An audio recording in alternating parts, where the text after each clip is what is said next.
The verdict came in, not guilty. The world seemed to stop for a moment. In courtrooms and offices and living rooms across America, people stared at their TVs in disbelief. How could this happen? How could O.J. Simpson, with a mountain of evidence pointing directly at him, be acquitted of the brutal murders of Nicole Brown Simpson and Ron Goldman? For many, the answer was simple. The jury got it wrong. But the story is more complicated than that.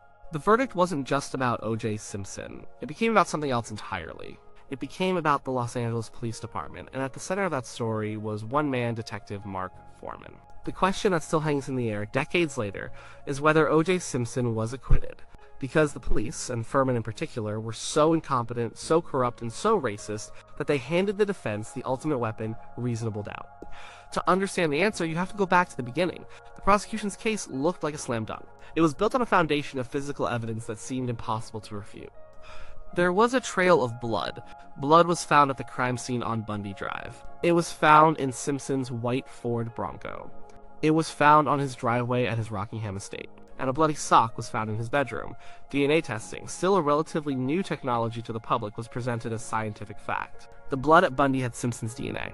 The blood in the Bronco had the victim's DNA mixed with Simpson's. The blood on the sock had Nicole's DNA. It was a forensic web that seemed to trap Simpson completely. Then there were the gloves. A bloody left-hand glove was found at the crime scene near the body. Its mate, a right-hand glove also covered in blood, was found behind Simpson's guest house by Detective Mark Fuhrman. The prosecution argued this was the smoking gun. The killer dropped one at the scene and then, in his haste, dropped the other on his own property. Beyond the physical evidence, there was the motive. The prosecution painted a dark picture of a relationship defined by domestic violence. They presented evidence of years of abuse, of 911 calls where a terrified Nicole Brown pleaded for help, of photos showing her bruised face. The story was that this was not a random act of violence, but the final tragic conclusion to a long history of rage and control. Add in the bizarre low-speed Bronco chase, with Simpson in the back holding a gun to his own head, and you had a portrait of a guilty man. The prosecution, led by Marcia Clark and Chris Darden, felt confident. They had the science. They had the motive, they had the timeline, what could possibly go wrong. What went wrong was the defense team. Assembled by lead attorney Robert Shapiro, it was a group of high-powered, brilliant legal minds soon nicknamed the Dream Team. The Dream Team knew they couldn't win by fighting the evidence head-on. The DNA was powerful. The blood trail was damning, so they decided not to attack the evidence itself, but the people who collected it. Their strategy was simple, but audacious. They would put the lap dead on trial. They would argue that the evidence wasn't proof of Simpson's guilt, but proof of a racist police department's conspiracy to frame a famous black man. This wasn't just about sloppy police work, they would argue. This was a deliberate, malicious plot. It was a risky strategy. They needed a villain. They needed a face to put on this conspiracy. They found him in Detective Mark Fuhrman. On the surface, Fuhrman was just one of many detectives on the case. But his role was critical. He was one of the first detectives at the crime scene. He was the one who hours later went to Simpson's Rockingham estate to inform him of his ex-wife's death. And most importantly, he was the one who claimed to have discovered the single most crucial piece of evidence linking Simpson's home to the crime scene, the bloody right-hand glove. The prosecution presented Fuhrman as a stand-up detective, a professional doing his job. He took the stand and testified calmly and clearly about what he saw and what he found. He was a key witness, the man who connected the dots. The prosecution needed the jury to believe him. The defense needed to destroy him. The job of destroying Mark Fuhrman fell to F. Lee Bailey. Bailey was a legendary trial lawyer known for his aggressive surgical cross-examinations. When Fuhrman took the stand for cross-examination, the air in the courtroom shifted. Bailey didn't start with the glove, or the crime scene. He started with Fuhrman himself. He began a line of questioning that had seemingly nothing to do with the murders. He asked Fuhrman about his language, specifically his use of racial slurs. The exchange became one of the most famous in American legal history. Bailey looked Fuhrman in the eye and asked him, point blank, if he had used the N-word in the past 10 years. Fuhrman, under oath, was unequivocal. He denied it. He said anyone who claimed to have heard him use that word was a liar. He presented himself as a police officer who would never use such a vile racist term. He drew a line in the sand, and the defense was ready to obliterate it. Johnny Cochran and the team had been digging into Fuhrman's past. They had received tips that the detective was not the man he portrayed himself to be. They heard stories about his reputation, his bigotry, and then they got the break of a lifetime. A woman named Laura Hart McKinney, a screenwriter from North Carolina, came forward. She had been working on a screenplay about the experiences of female police officers in the lap dad. Over a period of years, she had conducted and recorded hours of interviews with Mark Fuhrman. On those tapes, Fuhrman spoke freely, believing he was just talking to a writer for a fictional project. He was unguarded, he was raw, and he was everything the defense had hoped he would be. The Fuhrman tapes were a bombshell. They contained hours of the detective using the N-word repeatedly and casually. He used it more than 40 times. His denial on the stand was not just a mistake or a misremembering. It was a clear, probable lie. He had committed perjury in front of the jury. But the tapes were so much worse than that. They weren't just about racist language. They were a window into the mind of a police officer who seemed to despise the people he was sworn to protect. He bragged about police brutality.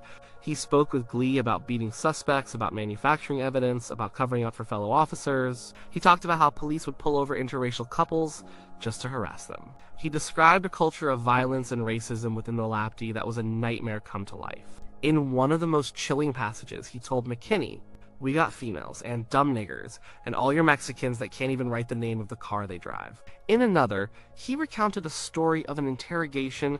I just slammed him, and he went down to his knees. His face is all busted up.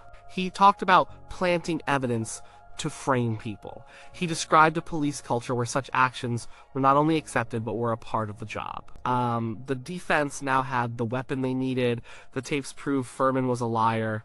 They proved he was a virulent racist, and crucially, they showed he had an open disregard for the rules of evidence and had talked about planting it himself. This wasn't just character assassination, it tied directly into the defense's central theory of the case. The prosecution fought desperately to keep the tapes out of court. They argued they were irrelevant, that Fuhrman's personal views had no bearing on the evidence he found.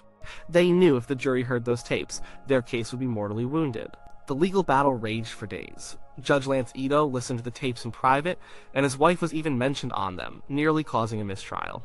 In the end, Ito made a compromise. He would not allow the jury to hear all the tapes, particularly the most inflammatory parts about police brutality. But he would allow a small, crucial portion to be played in court, the portion that proved Fuhrman had lied under oath about using the N-word. Even this limited selection was devastating. The jury heard Mark Fuhrman's voice, filled with hate, using the exact word he swore he hadn't used. The prosecution's key witness was now, officially and undeniably, a perjurer. The defense recalled Fuhrman to the stand. This time, there was no long cross-examination. Johnny Cochran stood before him and asked a simple question. "Detective Fuhrman, did you plant or manufacture any evidence in this case?" Fuhrman, on the advice of his lawyer, invoked his Fifth Amendment right against self-incrimination. He refused to answer. Cochran asked again. Fuhrman pleaded the fifth again. With the jury watching, a police detective, a witness for the prosecution, refused to deny on the record that he had planted evidence.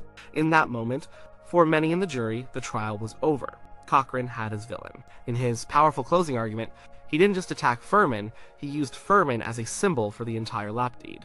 He told the jury that Fuhrman was a genocidal racist and a perjuring monster. He argued that Fuhrman had both the motive racism and the opportunity he was alone at the crime scene and on Simpson's property to plant the bloody glove at Rockingham to frame O.J. Simpson. He famously told the jury, "If it doesn't fit, you must acquit," referring to the moment Chris Darden had Simpson try on the bloody gloves in court, and they appeared too small.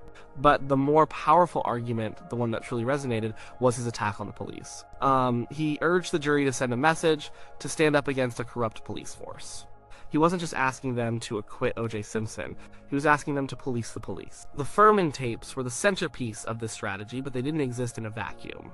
The defense meticulously chipped away at every other piece of the prosecution's case, creating a pattern of what they called incompetence and corruption. Barry Scheck and Peter Neufeld, the DNA experts, went after the police crime lab. They attacked the forensic scientist Dennis Fung, showing on cross-examination that evidence had been poorly handled and collected. They showed that blood samples were left in a hot truck for hours, potentially degrading them. They suggested that a vial of Simpson's blood, drawn from him after the murders, had a small amount missing, implying that blood could have been taken and sprinkled at the scene. They raised the possibility of contamination in the lab. They pointed out other oddities. A police photographer had somehow missed the bloody sock in Simpson's bedroom on the initial search, only for it to be discovered later. The police had thrown a blanket from inside Nicole's house over her body at the crime scene, potentially contaminating it. Each of these things on their own might have been explained away as a simple mistake. But taken together and filtered through the lens of the Fuhrman tapes, they started to look like something more sinister. The defense created a cascade of doubt. If Fuhrman was a liar and a racist who talked about planting evidence, who's to say he didn't plant the glove? If the blood was handled so sloppily, who's to say it wasn't contaminated or even planted? It's also impossible to separate the trial from its context. This was Los Angeles in the mid-1990s, just a few years after the brutal beating of Rodney King by lapped-out officers was caught on videotape, and the subsequent riots that tore the city apart after those officers were acquitted. For many in the city, especially in the black community, the idea of a racist and violent lapdog was not a wild conspiracy theory. It was a lived reality. The jury, which was composed of 9 black members, 1 white member, and 2 Hispanic members, was hearing a story that, for them, was entirely plausible. The Fuhrman tapes didn't introduce a new idea, they confirmed a deeply held suspicion. So, was O.J. Simpson acquitted because of police incompetence and the Fuhrman tapes? The answer is not that simple, but it is a resounding yes in a crucial way. The tapes did not magically erase the blood evidence. They did not prove O.J. Simpson was innocent. What they did was give the jury a reason to disbelieve everything else. The legal standard for a conviction is beyond a reasonable doubt. The defense's job is not to prove their client's innocence. It is only to create a single, plausible reason for a juror to doubt the prosecution's narrative. The Dream Team, with Johnny Cochran at the helm, did more than that. They didn't just create doubt, they built a competing narrative that was, for the jury, just as believable as the prosecution's. In the prosecution's story, the evidence pointed to one man, O.J. Simpson. In the defense's story, that same evidence pointed to a corrupt police force, personified by Mark Fuhrman, hell-bent on framing a black celebrity. The Fuhrman tapes were the proof that this story wasn't just a fantasy cooked up by defense lawyers. They were the validation, they made the conspiracy theory plausible, they turned Mark Fuhrman from a state's witness into the state's biggest liability. Without the Fuhrman tapes, the defense's case would have been much weaker, it would have been a collection of accusations about sloppy evidence handling, and a general distrust of the police. But it would have lacked a central undeniable villain. The tapes provided that villain. They provided the smoking gun, not for the murder, but for the conspiracy. The mistakes made by the police and the crime lab certainly played a huge role. The sloppy collection of evidence, the decision to have Simpson try on the gloves, the failure to properly vet their own star witness, all of these were self-inflicted wounds by the prosecution and the lap did. They opened the door for the defense. But it was the Fuhrman tapes that allowed Johnny Cochran to kick that door off its hinges. In the end, the jury was faced with 2 stories. One was that a beloved sports hero had a dark, violent side and murdered his ex-wife in a fit of rage. The other was that a racist police force, with a documented history of brutality and a star detective who bragged about planting evidence, framed that same hero. The mountain of physical evidence suggested the first story was true, but the words coming out of Mark Fuhrman's own mouth made the second story seem possible. And, in a criminal trial, possible is all the defense needs. The police incompetence, the mishandling of evidence, and the prosecutorial missteps created the cracks in the case against Simpson. The Fuhrman tapes shattered it completely. They didn't prove Simpson's innocence, but they poisoned the well from which all the evidence against him was drawn. They allowed the jury to believe that the foundation of the entire case was rotten. And so, they voted to acquit. The verdict wasn't a declaration that O.J. Simpson didn't do it. It was a declaration that the prosecution, with its tainted evidence and perjuring witness, had failed to prove that he did.